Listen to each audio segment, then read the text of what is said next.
6장 1절부터 2절까지 말씀을 읽어보겠습니다. 시작. 그 후에 예수께서 디베다의 갈릴리 바다 건너편으로 가시매 큰 무리가 따르니 이는 병자들에게 행하시는 표적을 보았음이러라. 아멘. 예수님께서 가는 곳마다 많은 무리들, 대중들, 대규모의 군중들이 구름대와 같이 쫓아다녔어요.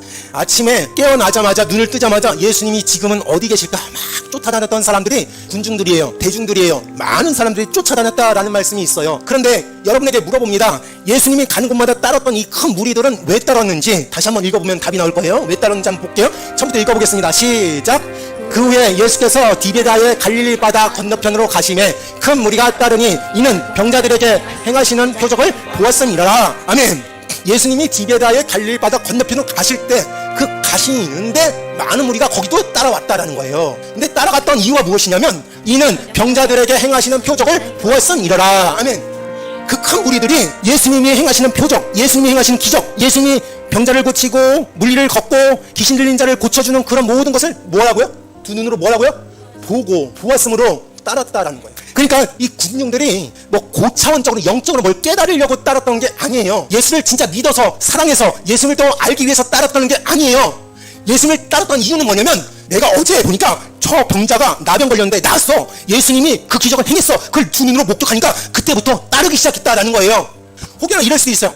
내가 지금 관절염에 있는데, 내가 누마티스에 있는데, 내가 심혈관 질환이 있는데, 아니면 우리 아들이 백혈병에 걸렸는데 혹시나 내 아들 백혈병 고칠 수 있을까?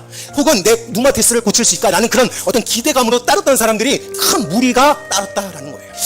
하나님께 예배 드리려고 따른 게 아니라, 내가 구원받기 위해서 따랐다는 게 아니라, 영적인 고상한 진리를 발부해서 따랐던 게 아니라, 그냥 내가 예수님을 따른 목적은 병자를 고치는 그걸 목격했기 때문에 혹시나 내 병도 고치진 않을까? 혹시나 우리 가족 중에 난치병인데 그 난치병을 고쳐주진 않을까? 라는 기대감으로 따랐다는 거예요.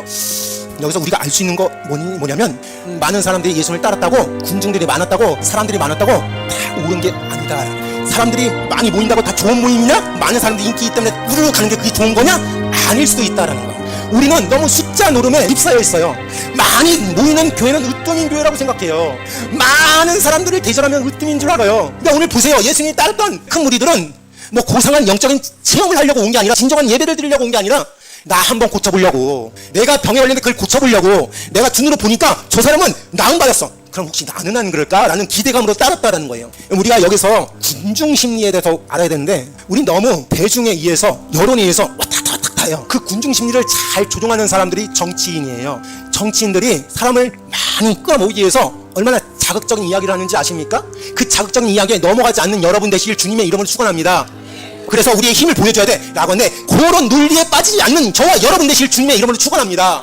많이 모였다고 그게 다가 아니에요. 여기 있는 사람들이 다 굉장한 스펙을 갖고 고차원적인 머리가 좋아서 그런 사람들이 아닌 것처럼 힘 과시하지 마시길 바랍니다. 힘 자랑하지 마시길 바랍니다. 너희는 얼마나 모였어? 나는 요만큼 모였어. 알게. 그렇게 그런 모임 갖고 큰 힘을 자랑하지 않는 저와 여러분 되실 주님의 이름을 축원합니다. 정치인들이 그걸 잘한다니까요. 선동하는 걸 잘해요. 휩쓸리지 않는 저와 여러분 되실 주님의 이름을 축원합니다. 허상일 뿐이에요. 허상일 뿐. 여론이 어떻다. 여론 조작하는 거 얼마나 쉬운지 아십니까, 여러분? 가짜 뉴스가 얼마나 많은지 아십니까? 예수님을 따랐던 많은 무리들은 예수님을 믿어서 온 게 아니에요. 예수님을 사랑해서 온 게 아니에요. 예수님이 하는 기적을 보고 온 거다라고 나와 있지 않습니까? 3절 4절 읽겠습니다. 시작. 예수께서 산에 오르사 제자들과 함께 거기에 앉으시니 마침 유대인의 명절인 유월절이 가까운지라. 아멘. 이제 예수님 입장에서 한번 생각해 볼게요. 예수님은 자기가 아침에 일어나서 이제 사역을 시작해야 하는데 아침부터 사람들이 다 모여들고 있어요. 새벽부터. 그리고 저녁 해 떠를 때까지 다 여기 있는 사람들이 예수님만 바라보고 있는 거예요. 그러니까 예수님이 보시기에 불쌍하고 가엾습니까? 이 사람들이 목적도 없이 이리 갔다 저리 갔다 얼마나 불쌍합니까? 툴툴 굶고 이렇게 있는데 얼마나 불쌍해요. 하나같이 지치고 허기진 모습을 보고 얼마나 불쌍했는지 몰라요. 다른 구절에는 이때가 언제냐면 마태복음 14장 15절을 읽어볼게요. 시작. 저녁이 되매 제자들이 나와 이르되 이곳은 빈들이요 때도 이미 저물었으니 무리를 보내어 마을에 들어가 먹을 것을 사 먹게 하소서. 아멘. 그러니까 예수님이 오병이어의 기적을 행할 때 그때가 언제냐면 저녁이 되매라는 거예요. 해가 떨어졌다라는 거예요. 그러니까 아침도 없고 점심도 아니고 저녁 때였다. 해가 떨어진 때. 그때니까 하루 종일 이 예수님을 따라다녔던 이 사람들이 철철 굶었을 거예요. 하루 종일 굶었을 거란 말이에요. 그게 얼마나 허기졌습니까? 한 끼라도 굶어봐요. 얼마나 힘들어요. 그러니까 많은 무리들이 하루 종일 한 끼도 못 먹고 저녁 때까지 그냥 있었어요. 때가 이미 저물었으니 그러니까 끼니 때를 다 놓쳤다라는 것이죠. 그때 어떻게 했냐고요? 5절 말씀을 읽겠습니다. 시작. 예수께서 눈을 들어 큰 무리가 자기에게로 오는 것을 보시고 빌립에게 이르시되 우리가 어디서 떡을 사서 이 사람들을 먹이겠느냐 하시니. 아멘. 자, 예수님께서 눈을 들어 큰 무리가 자기에게로 오는 것을 보셨다라는, 저는 이 보시고라는 단어 속에서 여러분 오늘 은혜 받고 돌아가시길 바랍니다. 예수님은 예수님의 앞날 주변 일만 본 게 아니라 눈을 들어서 이 멀리에 사람들이 허기지고 불쌍하고 목적도 없이 이리 갔다 저리 갔다 하는 그 불쌍한 사람들을 눈을 들어서 보셨다라는 거예요. 저는 여러분이 여러분의 가족만 생각하지 않는 여러분 되시길 바랍니다. 눈을 두셔서 여러분의 이웃들, 여러분의 지역들, 여러분의 나라들, 여러분의 민족들까지 보실 수 있게 되기를 주님의 이름 축원합니다. 그리고 예수님께서 이렇게 생각했어요. 이 무리들이 불쌍하니까 내가 어떤 일을 해야지라는 작정을 하셨어요. 결심을 하셨단 말이에요. 예수님은 자기를 따르는 사람들이 자기를 믿는 사람들이 아니어도 연민을 느꼈고 불쌍하다라는 생각을 하셨어요. 전 여러분들이 연민하는 마음이 있었으면 좋겠습니다. 불쌍한 마음이 들었으면 좋겠어요. 여러분 마음에 남을 좀 생각하고 배려할 수 있는 마음이 있었으면 좋겠습니다. 예수님은 자기를 따르는 사람들에게 너 구원받으면 내가 무료급식 해줄게, 예수 잘 믿으면 진리에 대해서 조금 들으면 내가 밥 한 끼 줄게 라고 하지 않았어요. 그런 거 다 지켜놓고 구원 이야기하지 말고 진리 이야기하지 않고 이 사람들을 먹여야 되겠다라는 마음이 더 우선되었어요. 저는 여러분 주위에서 못 먹고 못 입고 너무나 처량하게 사는 사람들이 눈을 들어 보게 되게 될 줄로 믿습니다. 우선 먹여야 되지 않습니까? 우선 살려야 되지 않습니까? 생명을 살려야지요. 그 후에 예수에 대해서 또 그의 구원에 대해서 이야기를 해야 되지 않습니까? 저는 여러분들 이런 예수님의 사고방식과 예수님의 고정관념과 예수님의 행동대로 따라가실 수 있게 되기를 주님의 이름 축원합니다. 예수님은 자기를 믿든 안 믿든 교회를 다녔든 안 다녔든 그 사람들이 어떤 죄를 짓든 안 짓든 그 사람들을 먹여야 되겠다는 생각부터 했어요. 하나님 말씀도 중요하고 기적도 중요하지만 우선 살려야 되겠다라는 마음 우선이었습니다. 외롭고 소외된 자, 병든 자, 옷도 못 입고 못 먹는 자, 예수님을 알든 모르든 예수님이 만약에 이 자기를 따르는 이 5천 명이나 되는 사람들을 관심을 안 가졌다면 이랬을 거예요.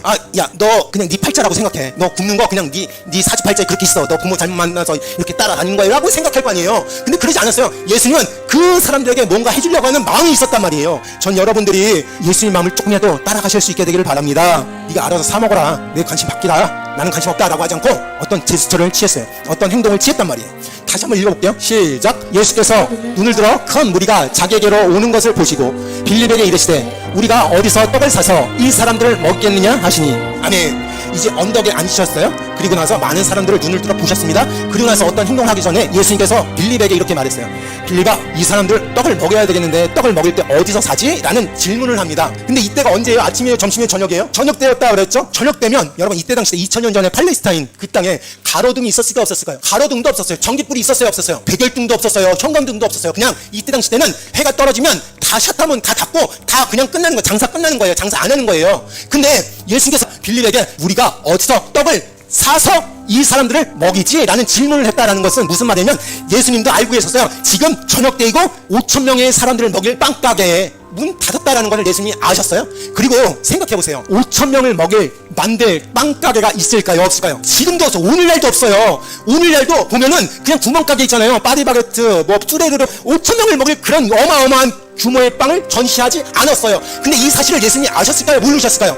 아셨죠. 예수님은 지금 빵가게가 열지도 않았을 뿐더러 열었다 해도 당장 5천 명의 양을 먹을 수 있는 빵가게가 있지 않다라는 것을 예수님께 다 아셨어요. 아시고도 이렇게 질문합니다. 빌립에게 이르시되 우리가 어디서 떡을 사서 이 사람들을 먹이지? 라는 질문을 툭 던집니다. 여러분 잘 보세요. 예수님이 행하시는 표적은 이루어지는데 그 전 단계에 하나님의 테스트가 있다라는 걸 믿으시길 바랍니다. 하나님께서 기적을 행하시는데 그 전에 하나님의 기적 전에 하나님께서 주시는 테스트, 하나님께서 주시는 시험이 있다는 거예요. 그럼 빌립이 이 질문을 받고 당황하지 않았을까요? 어떡하지? 지금 이 시간 몇 시야? 저녁 무렵인데 이 시간에 떡을 사는 곳이 어디지? 라는 질문을 받았어요. 그럼 막 머리를 굴렸을 거예요. 어디지? 그런 시험을 받았던 빌립을 볼 수 있어요. 6절 말씀을 읽겠습니다. 시작. 이렇게 말씀하시면 친히 어떻게 하실지를 아시고 빌립을 시험하고자 하심이라. 아멘. 친히 어떻게 하실지를 뭐라고요? 아시고 예수님은 마음속으로 이 5천 명을 내가 먹이겠다라는 것을 아신 다음에 빌립에게 쭉 던집니다. 빌립아, 어디서 떡을 사서 이 사람을 먹이지? 라는 질문을 합니다. 시험을 해요. 테스트를 합니다. 기도 응답이 이루어지는데 기도 응답은 하나님의 작정이 먼저 존재하는 거예요. 예수님은 이 5,000명을 먹이겠다는 결심을 하고 언덕에서 자리를 잡고 제자들과 함께 정렬을 시켰어요. 그러고 나서 빌립에게 질문하는 거예요. 그 말은 무슨 말이냐면 나는 이제 5,000명을 먹일 거야. 오병이의 기적을 행할 거야. 라는 마음을 가진 상태에서 빌립에게 시험이 옵니다. 하나님의 작정이 먼저이고 그 다음에 테스트가 온다. 시험이 온다. 그 테스트를 이겨내면 기도의 응답이 오는 거예요. 이제부터 내가 기도를 해요. 하나님, 나 좀 집도 좀 살게 해주시고 내 아들 잘 살게 해주시고 내 며느리 잘 이쁘게 효도하면서 잘 자랄 수 있게 도와주고 이쁜 가정 꾸미게 해주세요 라고 기도 제목들이 여러분에게 다 있을 거예요. 그 기도 제목을 하면 하나님께서는 먼저 작정하신 거예요. 아, 내가 들어줄게. 내가 들어줄게. 하나님께서 결심을 하시고 작정을 하시고 그 다음에 페이스트가 오는 거예요. 시험이 오는 거예요. 그러니까 여러분 이렇게 생각할게요. 우리가 기도를 하면 하나님께서 먼저 하나님은 마음에 저 누구누구 목사 내가 들어줘야 되겠구나. 내가 기도응답 어느 때에 들어줘야 되겠다라는 결심이 먼저 쓴 거예요. 그러고 나서 우리는 어떻게 해야 되냐면 맷집 길러야 돼요. 이제 뭐가 오니까 시험이 오니까 각오를 해야 돼요. 침을 꿀떡 챙기고 하나님께서 기도 응답을 그냥 내려주는 게 아니에요. 여러분 예수님이 빌립 보고 아니야 내가 그냥 곧바로 오병의 기적 들어줄게 라고 하지 않았어요. 이 5,000명의 사람들을 어디서 떡을 사서 먹이지? 라는 질문을 한 것처럼 우리가 기도하면 하나님께서 작정해 주시는데 이제 곧 시험이 온다. 시험을 이길 각오를 하시길 바랍니다. 침을 꿀떡 챙기시길 바랍니다. 맞는 신용도 하시고 맞아 보시고 이제 곧 시험이 닥치겠구나. 마귀가 이제 우리를 공격했구나. 그걸 이겨내야 되겠구나 라는 것을 기억하실 수 있게 되기를 바랍니다. 또 우리가 지금 테스트, 지금 시험의 도중이다 라고 그러면 어떻게 생각해야 돼요? 곧 기도응답이 오겠거니. 너무나 힘든 우겨싸움, 너무나 힘든 상황이 우리 지금 펼쳐지고 있으면 그 시험의 터널, 테스트의 터널이 곧 지나면 하나님께서는 기도응답을 해주실 거니 라고 믿으시는 저와 여러분 되실 주님의 이름 축원합니다. 이렇게 생각하십시오. 들어와 뭐든지 들어와. 내가 다 연습해서 들어와. 까불지 말고 들어와 라고 하면서 시험을 이길 모든 것을 예방하실 수 있고 먼저 선점하실 수 있고 먼저 각오하실 수 있게 되기를 주님의 이름 축원합니다. 빌립이 이 시험을 받고 어떻게 대답했는지 한번 볼게요. 7절 말씀 읽겠습니다. 시작. 빌립이 대답하되 각 사람으로 조금씩 받게 할지라도 200데나리온의 떡이 부족하나이다. 네.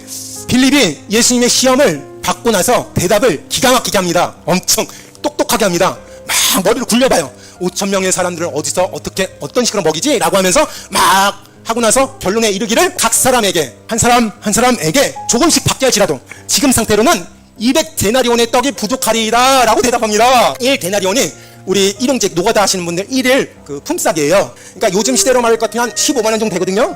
15만 원 곱하기 200데나리온 하니까 얼마예요? 3천만 원 정도 되는 거예요. 그러니까 이 빌립이 잠깐 동안 계산 빨리 하니까 이 많은 사람들을 떡을 조금씩 준다 해도 한 3천만 원 정도가 부족합니다. 그리고 가게 연대도 없습니다. 그리고 가게 열더라도 그렇게 많은 떡을 만들 곳도 없습니다 라고 하는 거예요. 결론이 뭐예요? 빌립의 대답의 결론은 뭐예요? 안 된다, 불가능하다라는 말이에요. 빌립이 대답하되 각 사람으로 조금씩 받게 할지라도 200데나리온의 떡이 부족하리이다. 안 됩니다 예수님. 불가능합니다 예수님. 이거 절대로 못합니다. 그냥 지금 다 해산시키고 집으로 보내십시오. 빌립은 얼마나 계산적인 사람인지 몰라요? 머리가 명석한 사람이에요. 머리 회전이 빠른 사람입니다. 스마트한 사람이에요. 이성적인 사람이고 합리적인 사람이고 상식적인 사람이에요. 굉장히 똑똑한 사람이에요. 그렇지 않으면 그 짧은 시간에 예수님의 테스트를 어떻게 이렇게 절묘하게 대답할 수 있냐고요. 조금씩 나눠준다 해도 200데나리온 떡이 부족합니다. 그래서 안 됩니다 라고 대답한 거예요. 예수님이 작정하신 거, 결심하신 거 뭐냐면 이제 내가 이 5,000명의 사람을 먹이겠다라는 마음이 있었어요. 근데 빌립은 안 됩니다. 자기 경험과 자기 이성으로 판단해서 안 됩니다 라고 대답했던 사람이 빌립이에요. 이성적인 사람이에요. 여러분 이성적인 사람 되지 마십시오. 믿음 안에서는 하나님의 뜻이 무엇인지 예수님의 뜻이 무엇인지 깨닫고 돌아가시길 주님의 이름으로 축원합니다. 큰 병에 걸렸어요. 큰 병에 걸리면 죽는 건 누가 몰라요? 누가 모르냐고요. 근데 하나님의 마음은 이 사람을 살려야겠다 라고 마음을 먹으면 그 사람 살아날 줄로 믿습니다. 하나님의 뜻을 잘 파악하시길 주님의 이름으로 축원합니다. 목사님 제가 다 해봤는데 안 될 건 안 돼요. 너무 고집 부리지 마세요. 내가 경험 다 해봤고 내가 이성적으로 다 계산기 두들겨 봤는데 안 되더라고요. 그런 사람들이 얼마나 많은지 몰라요. 그래서 우리가 망했냐고요. 빌립은 예수님의 마음을 몰랐어요. 자기가 똑똑한 줄 알았어요. 자기가 멋진 대답을 했는 줄 알았어요. 자기가 굉장히 스마트하고 굉장히 핸섬하고 굉장히 놀라운 대답을 했는 줄 착각하고 있어요. 근데 예수님의 마음은 그게 아니었어요. 국률의 마음이 있었고 사랑하는 마음이 있었고 애절한 마음이 있었어요. 이 사람을 내가 먹여야 되겠다는 마음이 있었다라는 거예요. 전 여러분들이 이 마음이 여러분 마음이 되기를 주님의 이름 축원합니다. 사람 살려야 됩니다. 사람 살리고 나서 복음을 전할 수 있게 되기를 바랍니다.